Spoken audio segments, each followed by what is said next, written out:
ம் பட்டாம் பறக்குது வண்ணப்பட்டம் பறக்குது அழிஞ்சு பறக்குது மேலும் தலையாட்டி மெல்ல மெல்ல தலையாட்டி மேலும் தலையாட்டுது மெல்ல மெல்ல தலையாட்டுது. சரி சொல்லு படி. மேலு கீழே தலையாட்டி வீசும் காத்தில் பறக்குது இத்தை காட்டி பறக்குது அங்க மாடிய செஞ்சு அழகாய் மேல பறக்குது. இந்த பாட்டை மிஸ்கிட்ட படிச்சியா? ஆமா.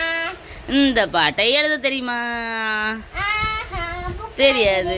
புக்ல இருக்கிறத கள்ள காப்பி தானே அடிக்க தெரியும். படிக்க மட்டும் தான் தெரியும், எழுத தெரியாது. சொல்லு. பொய்யெல்லாம் சொல்லக்கூடாது. அப்ப நீ எழுது. வண்ணப்பட்டம் பறக்குதுன்னு முதல்ல ஒரு லைனை எழுதி காட்டு பாப்போம் அம்மாவுக்கு. வண்ணப்பட்டம் பறக்குது அந்த ஒன்றை மட்டும் எழுது பாப்போம். நீ வாய் பேசாத அவளை. நீ முதல்ல எழுது. கோழி முட்டை எடுத்தா முட்டை கோழி எடுத்தா நான் பார்க்கட்டும். நீ அதை நீட்டா இல்லை நோட்டில் இன்னைக்கு எலும்பு டங்குவார் அந்த பேரும் பார்த்துருந்துக்கோ.